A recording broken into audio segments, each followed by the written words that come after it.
Hey, welcome back to the Not Business Show, all about small business, jobs, and entrepreneurship. And joining us today is a specialized financial strategist who helps automotive repair shop owners navigate the complex intersection of business growth, family dynamics, and long-term exit planning.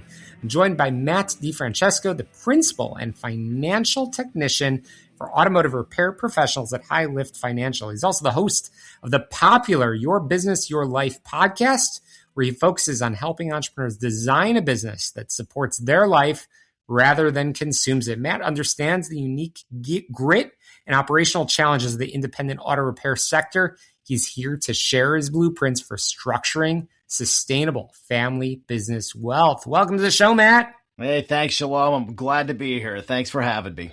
Oh my gosh, I've never had a financial technician for automotive repair professionals on the show. So this is a first for me. That's your title. What's the biggest operational misfire you see independent shop owners make when they apply generic corporate financial advice to a specialized capital-intensive auto repair business? The biggest thing is that most of them they're not business people. They are technicians that usually come into a business. So they don't have a lot of business acumen. They're grinders. So they're out there grinding, but because they don't have sometimes the formal training in business, they miss a lot of things. They leave a lot of money on the table. And the other big thing is that they don't do a lot of planning. So, they work 20, 30, 40 years in their business, and they pop up from under the hood and they say, okay, what's next now? And a lot of times they panic because they don't know what kind of options that they have. And that's a perfect segue because I know you specialize heavily in family-owned businesses, Matt. Correct. When a shop owner wants to pass the keys down to the next generation, right, what's the first boundary that they must establish to ensure family drama doesn't bottleneck shop profitability? Oh, well, that's a difficult question because that's probably the most complex part of all this. I always say that doing any type of financial or transition planning is putting the pieces of the puzzle together. I've been doing this for 20 years, and so I know how to do it. But if we don't have the picture on the box of the puzzle, it's really difficult to put together. And I think it's really managing each family member's emotions in the transition. Parents a lot of times think that kids have just learned the business by osmosis.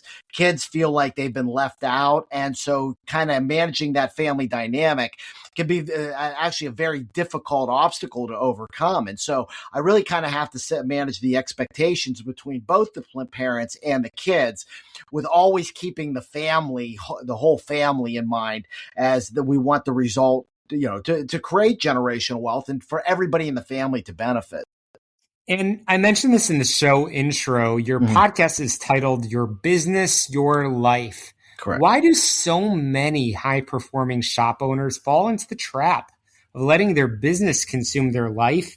And how can they start shifting from a tactical mindset, that mindset of a often common mechanic, to a strategic CEO mindset? And that's, I think the first step is they have to, I think, first realize how dependent that the business is on them. And this is not just for collision shops or automotive repair. This is really any business, that the more dependent the business is on them, the more they have a job that they own instead of an actual business. So it's really kind of showing them on how owner-centric this business is. And when they see that, they kind of go, uh-oh, and they realize the problem. And then being able to help them to kind of visualize a plan to start taking the responsibilities that they can delegate out off their plate, so that now it can become a fine running machine, whether they're there or not. Matt, I have to ask, with you hanging out with mechanics all the time, are you good at fixing your own car? No, I know nothing about it. You've got a lot of contacts. I can swear like them. Oh, fantastic. Okay, good. Well, you're definitely they're rubbing off on you in some ways, just that's in right. bad ways. And speaking of that, we talk about values on this program a lot. For right. shops that I know have become the staple of their local community for decades, I've seen Correct. it over and over again. Mm-hmm. How do you protect that local legacy and reputation while updating the business's financial and technological architecture for modern scale? The biggest, I think the first thing that I like to do is really have them identify, like, is this something that's important to you? Is community legacy, is family legacy important? A lot of times, shop owners, and especially in the automotive sector, they think the only option they have to get out is to try to sell. And, especially in the collision industry, we're seeing a lot of consolidation, a lot of private equity money in. But it's interesting, as I help them to kind of form this vision, they really start to see that, wow, yeah, community is important to me. Family legacy is important to me. Having my name on the shop is something that's important to me. And so the way I do this is really helping them to develop a vision for what that next chapter of their life's going to look like. And all of a sudden now, once they have a visualization of this, now all of a sudden they can see some possibilities, and they realize this is something that's important to me, and we can start moving in that direction to continue the legacy that they've built. How many years out should an owner of any business realistically begin preparing for a sale or for an exit? The moment they start the business. Ooh, I love that. Ooh. It's true. I mean, I've talked to many consultants within, especially in the collision industry, and that's the thing that most business owners, when you enter into a business, you need to start thinking about what succession look like. Now, it could be 20, 30 years down the road. But as you're planting the seeds, you can start to evolve this, and you can start to incorporate your kids into the business, other family members. You can start developing key employees. So that's really the ideal situation. I think it's when you start getting under that 5-year frame, it becomes a lot more difficult because you have to start being reactive. And some of these things take time, like building the value in the business. If you want to have key employees, stock ownership, whether it's through an ESOP or through phantom stock programs or stock appreciation rights programs, that takes time to put together. And so giving yourself enough time is important. But I would say probably, the 5-year frame is probably about the minimum that you really want to have. Yeah, I'm chatting with Matt DiFrancesco, Principal and Financial Technician for Automotive Repair Professionals at High Lift Financial. Matt, this is really cool. For the next generation taking over an established automotive repair business today, how do they gain the authority and respect of older, long-term technicians who are resistant to change? It's got to be a gradual process, and that's why it takes time to do this. I think it's very difficult. And what happens, and I've seen this before, generational transfers where dad just passes it on to a son or daughter, and there is a lot of that animosity that's out there. And this happens especially with women, and we're seeing more and more women coming into the industry, and especially into ownership.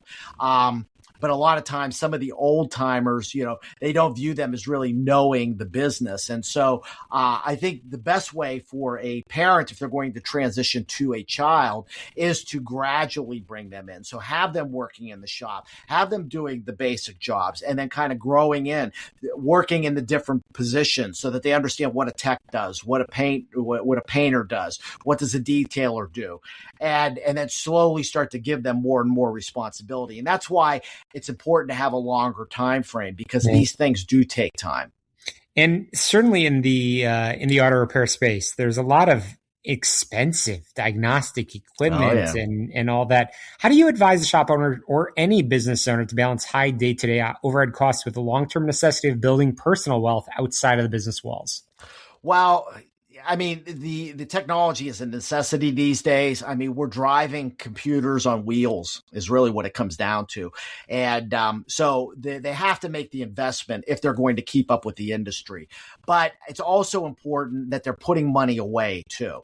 And and that's from a business standpoint. They need to have emergency funds to fuel cash needs for the business. And they need to be doing it on a personal level too, because what happens is a lot of times when they want to transition and we're going in and we're trying to figure out from a personal standpoint and from a business standpoint, can we achieve the lifestyle they want? And a lot of times there's a gap, and now we have to try to figure out how to fill that gap. So the more they have in personal assets too, in addition to business value, it gets them closer to the goal. Well, Matt, we're going to have to leave it there because we've got to squeeze in a quick break. How can people learn more about your firm and learn more from you? Basically, go to our website, highliftfinancial.com.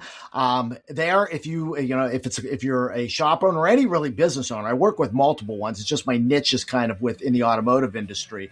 But you can go to Let's Talk at the top of the screen. I give everybody 30 minutes of my time, no cost, no obligation, to talk about your situation and see if we can help you.